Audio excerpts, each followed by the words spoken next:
Bonjour, bienvenue dans cette vidéo du match énergétique pour aller à la rencontre de ton client idéal. C'est un moment qui est super important en fait, aller à la rencontre de ton client idéal.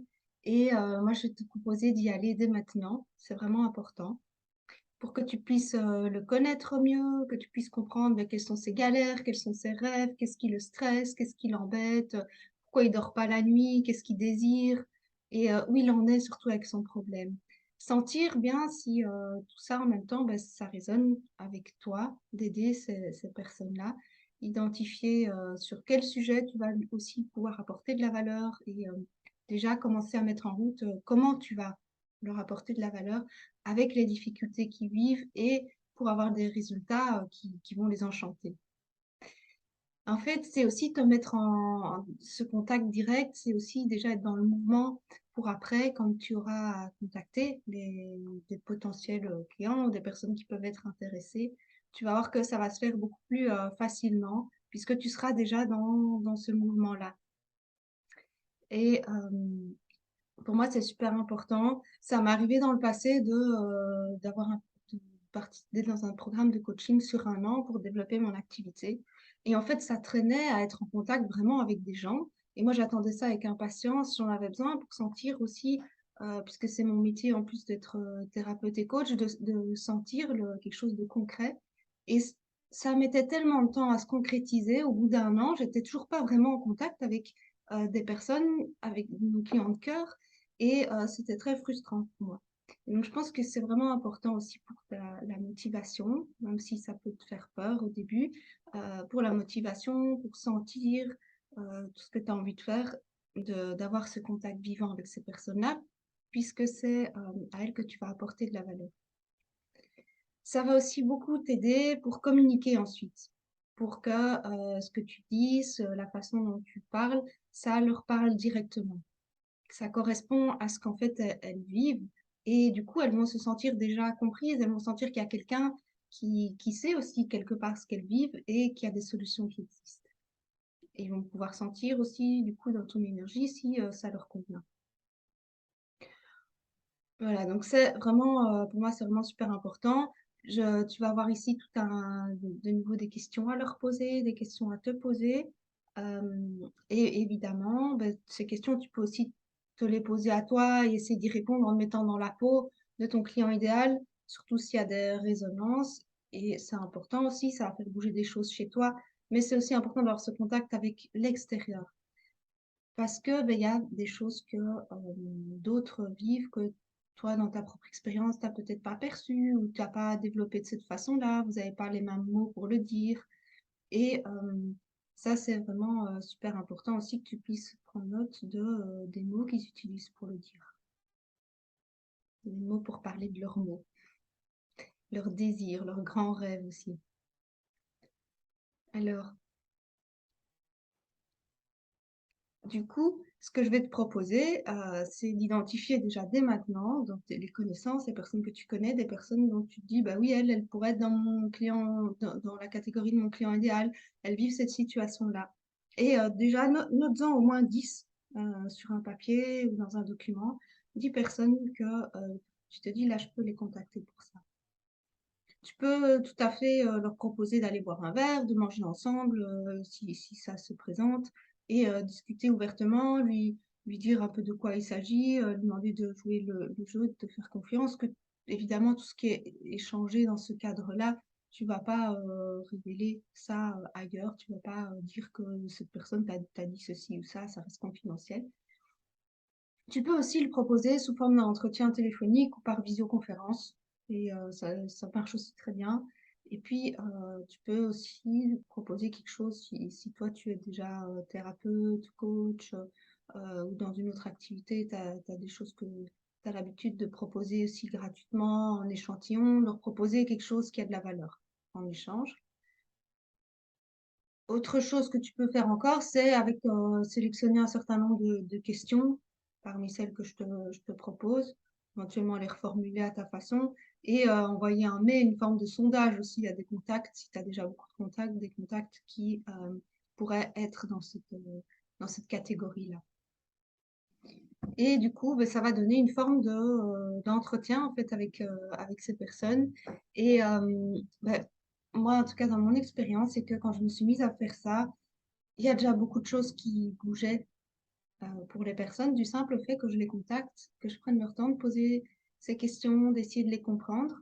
Mais il y en a plusieurs qui étaient des amis, mais qui ont pris conscience de certaines choses pendant que je leur posais les questions, pendant qu'on en parlait, et qui en fait sont partis de l'entretien en disant: Ah, mais heureusement que tu m'as appelé, maintenant je vais mettre ceci en action, j'avais oublié ça, je faisais pas attention à ça. Et donc, en fait, quelque part, tu vas peut-être être étonné qu'il y a déjà de la valeur que tu vas leur apporter là. Et même que parfois, ben, l'offre que tu peux proposer, ben, elle va venir plus vite que prévu. Et tu as des personnes que tu vas voir comme ça qui vont peut-être être intéressées, qui vont te demander ben, qu'est-ce que tu peux me proposer, comment tu peux m'accompagner là-dedans. Voilà un peu pourquoi c'est important. Alors, avant de passer aux questions aussi, puisque ces questions vont vraiment t'aider à définir ce que vit l'avatar, ça va prendre un peu de temps, surtout si c'est pour contacter les gens, parler avec eux. Mais il y a des choses vraiment à éviter. Ce qui est à éviter, c'est de ne pas mettre assez de détails dans tes réponses aux questions, dans la description. Parce que plus tu vas être précise, plus tu vas être percutante après dans la façon dont tu vas communiquer là-dessus. Plus dans le message que tu vas envoyer, les gens vont pouvoir se reconnaître.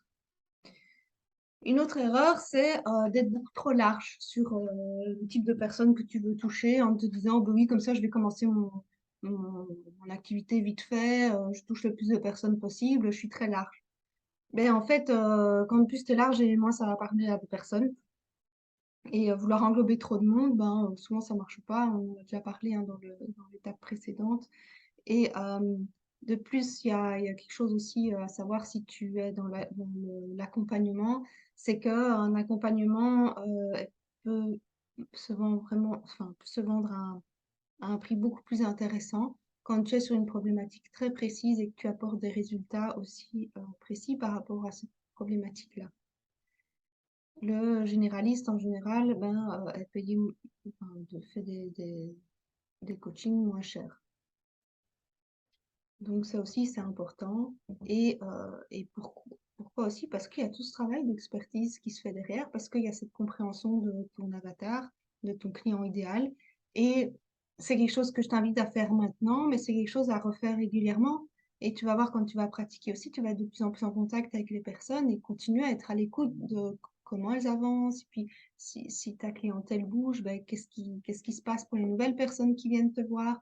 Est-ce que c'est toujours la même problématique? À quel point de la problématique elles en ont?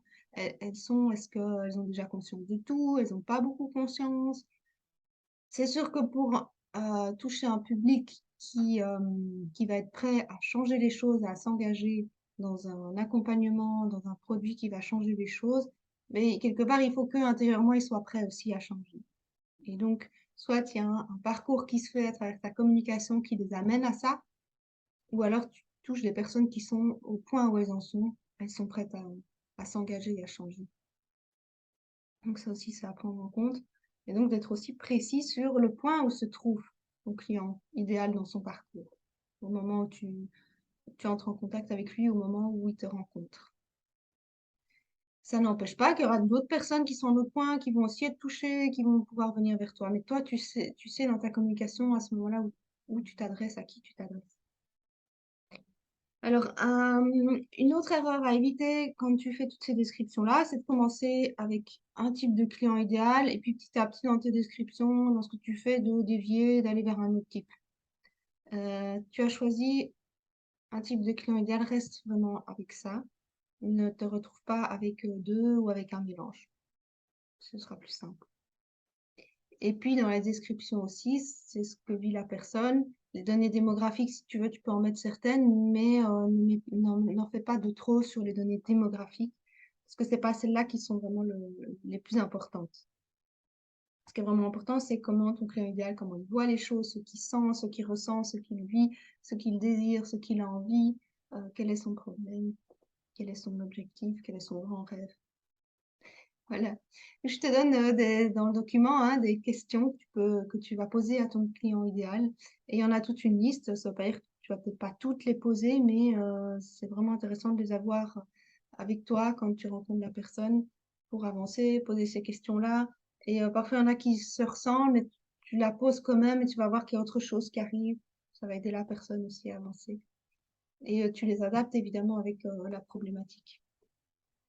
Voilà, donc c'est leur demander ben, quelle est la principale difficulté, le plus gros problème qu'ils rencontrent, ce qui le freine, ce qui l'empêche d'arriver à ses fins. Lui demander ce qu'il ressent à cause de ça et qu'est-ce qui le frustre le plus aujourd'hui. Quelle solution est-ce qu'il a déjà éventuellement essayé par rapport à sa difficulté et ben, pourquoi ça n'a pas marché. Et s'il n'arrive pas à se résoudre ce problème qu'il a, ben, quelles sont les conséquences négatives pour lui et aussi dans sa vie, pour sa structure, son organisation, à tous les plans de son existence. Ensuite, tu vas lui demander aussi quel résultat est-ce qu'il rêve d'atteindre. Et s'il avait une baguette magique, que puisse créer la solution parfaite pour sa difficulté, ben, à quoi elle ressemble cette solution? Et si cette solution existe, quel résultat il pourrait attendre de ça?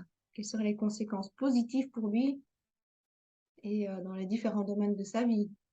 Aussi, qu'est-ce qui le garde éveillé la nuit? Qu'est-ce qu'il cherche absolument à éviter, que ce soit dans sa vie personnelle ou professionnelle? Et ça, tu vas aussi l'adapter selon les personnes à qui tu t'adresses. Parce que si tu t'adresses à quelqu'un qui a une problématique au niveau professionnel, tu peux poser la question au niveau professionnel et personnel. Si c'est juste au niveau personnel, tu peux aussi poser les deux, mais tu vas sentir, tu vas voir. Alors, quel est le coût, pas enfin, ça peut être le coût financier, mais le coût aussi en énergie, le coût à plein de niveaux pour cette personne de rester là où elle en est et comment est-ce que sa situation va évoluer d'ici 1 an, 2 ans, 3 ans, 5 ans, 10 ans, si elle résout pas le problème? Où est-ce qu'il en est dans 10 ans? Quelle est la crise la plus urgente qu'il a à résoudre là, maintenant? Et oui, cette question-là, c'est bien de la poser après avoir eu un peu de discussion autour du problème. Quelles sont les 3 choses qui le frustrent au quotidien? Qu'est-ce qu'il veut le plus au monde? Et à propos de quoi est-ce qu'il se plaint quand il est avec ses collègues, avec ses partenaires, avec sa famille? Ou est-ce qu'il a eu parfois des retours de «Oh, ben, tu te plains souvent de ceci ou de cela, peut-être qu'il faudrait que tu avances avec ça.» Et puis tu peux trouver d'autres questions aussi, hein, si tu sens qu'il y a d'autres questions qui viennent, qui sont importantes, intéressantes. Qu'est-ce que son entourage lui dit? Qu'est-ce que son entourage pense? Ce genre de choses-là. Voilà. Et tu verras qu'il y a des petits détails aussi dans le document, hein, donc prends bien le document avec toi. Ensuite, je t'ai mis aussi des questions, c'est des questions là où c'est avec toi-même que tu y réponds. Les précédentes, tu les poses à ton client idéal. Tu peux aussi, après avoir fait un certain nombre d'entretiens, voilà, reprendre les questions et toi faire le travail d'y répondre. Mais là, il y a des questions à toi-même. C'est pas lui qui va te répondre, mais c'est d'abord d'écrire maintenant voilà, le client avec lequel tu as le plus de plaisir à travailler, avec qui tu veux travailler davantage. Et si tu as déjà une expérience, tu le connais peut-être déjà aussi. Et donc, mettre quelles sont ses valeurs, comment il fonctionne, qu'est-ce que toi tu as aimé particulièrement dans ce travail que tu as fait avec lui. Qu'est-ce que tu penses que tu vas aimer dans le travail, si tu n'as pas encore travaillé avec ces personnes. Ensuite, c'est quel est le plus important résultat que tu peux amener une personne à atteindre grâce à ton produit, à ton service, à ton accompagnement. Au point où maintenant que tu connais mieux ton client idéal, voilà, répondre à cette question-là. Ensuite, répondre à quelle est la plus grosse erreur que tu vois que ton client idéal il fait actuellement et qui l'empêche d'atteindre son objectif. Tu peux noter plusieurs erreurs qu'il fait et sélectionner la plus importante. C'est en lien avec le problème aussi que toi, tu vas l'aider à résoudre, évidemment. Alors, qu'est-ce que tu ferais si toi, tu étais dans sa situation, avec ce problème-là, cette étape-là, et quelles sont les étapes qu'il a à franchir? Et quand je dis les étapes ici, c'est quoi? Qu'est- Qu'est-ce qu'il doit franchir? Pas encore le comment il va le franchir, mais quelles sont les étapes? Je prends pour mieux comprendre, je prends un exemple, mais un bête exemple, hein. Enfin, c'est pas un bête exemple, mais je veux dire un exemple comme ça au hasard. Euh, par exemple, si tu, pour un coach qui, par exemple, voudrait aider les personnes qui sont en surpoids, les femmes en surpoids célibataires et qui ont peur de plus retrouver un compagnon, mais quelles sont les étapes qu'elle va devoir franchir pour atteindre le résultat qu'elle désire? Si on dit que bah, le résultat qu'elle veut, c'est se stabiliser au niveau de son poids, euh, eh bien, elle va avoir différentes étapes à franchir. Qui ça va être peut-être, il va y avoir une étape où elle va devoir reprendre confiance en elle, et une étape où elle va peut-être perdre du poids grâce à ton accompagnement. Et puis, il va y avoir une stabilisation du poids, comment ça se passe. Et puis, un travail sur l'image d'elle par rapport à tout ça, et sur la confiance en elle encore. Donc, voilà, décrire quelles sont ces étapes-là, qu'est-ce qu'il faut que la personne puisse franchir. Parce que si tu travailles, par exemple, si tu travailles pas du tout sur la confiance en elle, sur sa capacité à maintenir un poids, ben, comment est-ce que si elle perd du poids, ben, ça va pas tenir. Donc il y a des steps à mettre. Et puis, je vais t'inviter à décrire quelles sont les 3 à 5 étapes nécessaires pour que ton client atteigne le résultat qu'il souhaite. Et nommer chaque étape. Et puis, en face de chaque étape, mettre le résultat de chaque étape. C'est des étapes qui sont nécessaires pour qu'ils puissent se transformer. Si tu n'y arrives pas en commençant par la première étape, parfois ça peut aider de commencer par la dernière. Tu vois quelle est la situation idéale et puis avec qu'est-ce qu'il y a juste avant et redescendre comme ça. Ensuite, tu vas répondre à comment est-ce qu'il se sent maintenant, qui est-ce que ton client idéal est maintenant et qui est-ce qu'il peut devenir grâce à ce produit, cet accompagnement, ce service qui va l'aider à se transformer. Et puis une dernière question qui est, voilà, quels sont en fait si tu les connais ou faire une petite recherche sur Internet, 4 concurrents les plus importants des personnes qui font ça déjà. Et quelles sont les méthodes que ces personnes-là utilisent pour résoudre le problème. Et après, ben, tu auras aussi à répondre à quelle est la spécificité, toi, de ton accompagnement, de tes outils, de ta méthode. Quand tu auras répondu à ça, ben, je vais t'inviter à écrire un portrait type de ton client idéal sous forme d'un petit texte. En fait, c'est un peu un personnage, lui donner un prénom, un âge, même si il n'y a peut-être pas, il y a pas un âge précis dans la réalité qui fait que c'est ton client idéal, mais là, lui donner plus ou moins un âge, décrire un peu sa situation, ce qu'il vit, ce qu'il ressent, ce qu'il voit, comment il voit la réalité, c'est quoi ses difficultés, quelles sont ses croyances qui l'empêchent d'avancer, quels sont ses rêves aussi. Mais pourquoi est-ce que ça bloque? Pourquoi est-ce qu'il est empêché d'y arriver maintenant?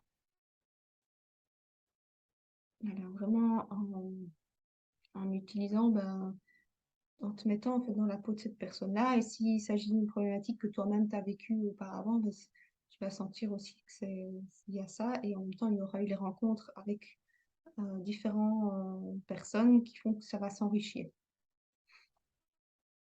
Voilà, alors le but de tout ça, hein, c'est, donc, comme je te le disais, c'est vraiment déjà d'être toi en contact avec ton client idéal, sans pression, puisque là, pour l'instant, tu n'as rien à proposer, tu ne vas pas vendre quelque chose.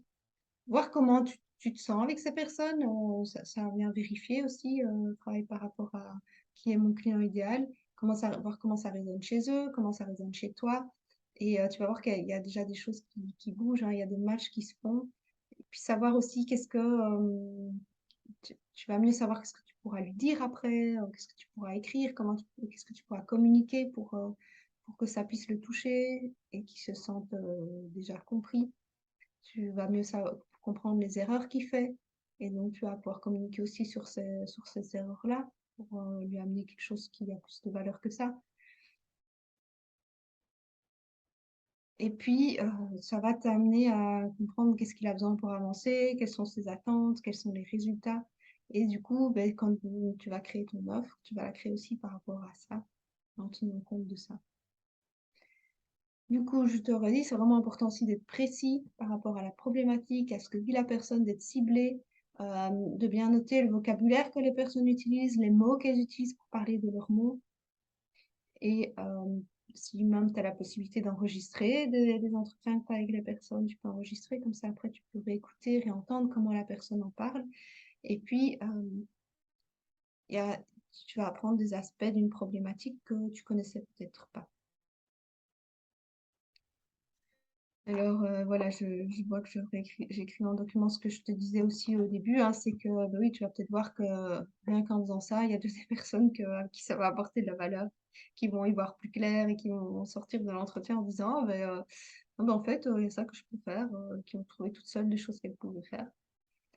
Et n'oublie pas aussi de leur demander si elles sont intéressées à ce que tu restes en contact avec elles, que tu leur dises ce que tu vas proposer après, parce que ça pourra peut-être les intéresser.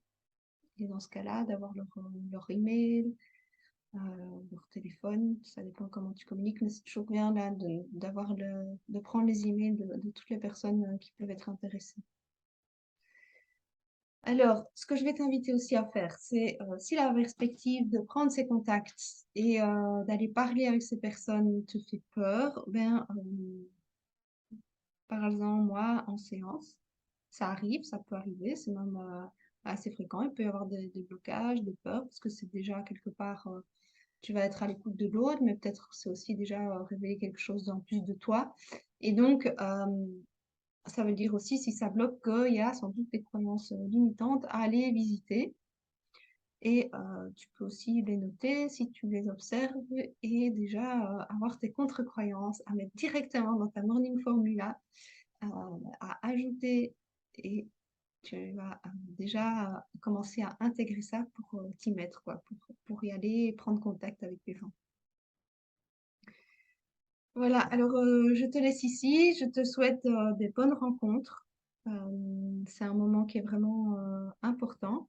On prend le temps de ça et on en parle aussi en séance.